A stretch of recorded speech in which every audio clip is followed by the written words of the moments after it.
जितने भी मीडिया है ना, वो अपनी अपनी सिचुएशन के हिसाब से और अपनी अपनी सहूलियत के हिसाब से लोगों के सामने सब सारी कुछ प्रेजेंट कर रहे हैं। लेकिन मेरा एक सवाल है कि क्या ये प्रोटेस्ट जो है सीजेपी का, ये जेन्युइन है? क्योंकि शिक्षा के नाम पर जो लोग बात कर रहे हैं उस मंच पे आके, वो कहीं से भी तो शिक्षा के प्रोटेस्ट से रिलेटेड नहीं लगता। पहले आप एक रिपोर्ट देखिए, उसके बाद बात करेंगे। संसद भवन उखाड़ दिया जाएगा, संसद भवन उखाड़ दिया जाएगा और इस्तीफा नहीं मिला तो उखाड़ दिया जाएगा, सब उखाड़ दिया जाएगा, सब कर दिया जाएगा। नेपाल बना दिया जाएगा, नेपाल नेपाल नेपाल नेपाल बनेगा।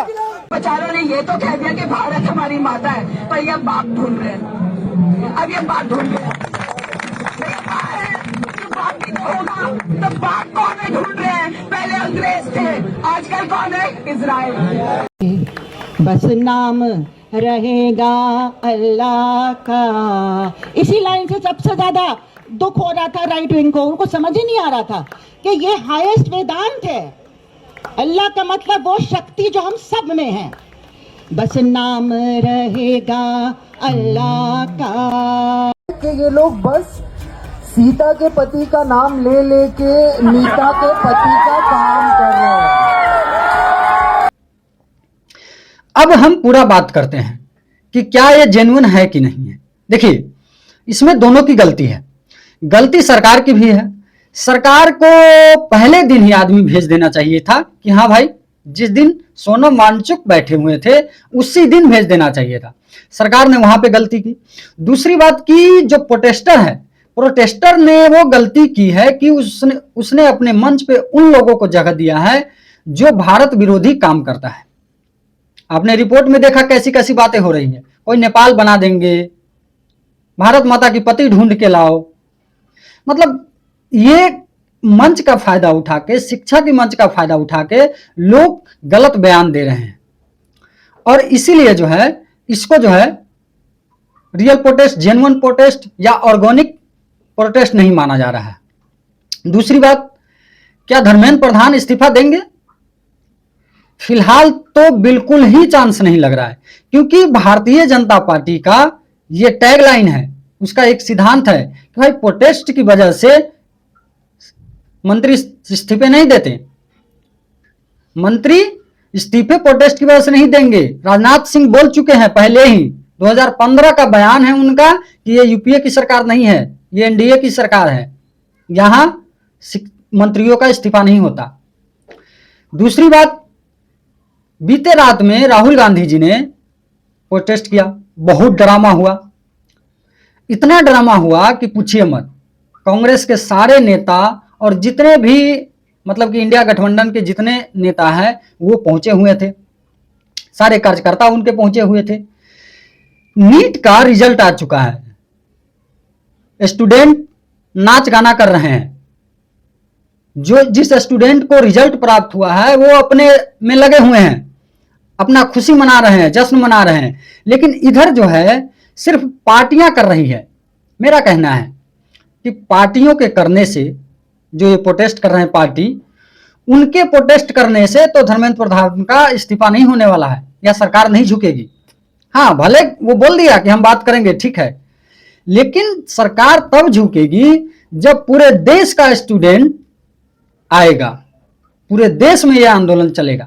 आप पार्टी वाइज आंदोलन करोगे तो थोड़ा ये प्रोटेस्ट जो है सफल होगा। पार्टी वाइज आंदोलन करने से ये प्रोटेस्ट बिल्कुल सफल नहीं होने वाला है। आप बताओ कि पहले आम आदमी पार्टी आता है, अब इस प्रोटेस्ट में, राहुल गांधी के प्रोटेस्ट में आम आदमी पार्टी जो है वो अपना रोटी सेक रही है। वो कह रही है कि राहुल गांधी को बीजेपी ने भेजा है प्रोटेस्ट करने के लिए, वो सीजेपी के प्रोटेस्ट को कमजोर करना चाहती है। अब इसमें मतलब पार्टियां अपना गेम खेल रही है और साफ साफ दिख रहा है कि सीजेपी के प्रोटेस्ट में राहुल गांधी नहीं पहुंचे, ना प्रियंका गांधी पहुंचे, बाकी अखिलेश यादव पहुंचे, उनकी पत्नी पहुंची, सभी लोग पहुंचे, लेकिन कांग्रेस की नहीं पहुंची। अब कांग्रेस को लगा कि यार सारी पार्टी जो है इस प्रोटेस्ट में शामिल हो गया है, हम नहीं हो पाए, तो वो अचानक कल शाम को अचानक प्लान बनाते हैं और अचानक प्लान बना के वो जो है प्रोटेस्ट शुरू कर देते हैं। सीधा प्रधानमंत्री आवास के मेन गेट पे, जिस गेट से प्रधानमंत्री निकलते हैं, उस गेट से जो है, उस गेट पे जाके धरना प्रदर्शन होने लगता है। बहुत ही वो जो इलाका है बहुत ही हाई प्रोफाइल सिक्योरिटी वाला है। तो मजबूरन जो है वहां से राहुल गांधी को, प्रियंका गांधी को और उनका जो नेता है उनको हटाना पड़ा। पुलिस ने उनको बस में डाला, बस में डाल के ले गया और आखिरकार उस एरिया को खाली करवाया गया।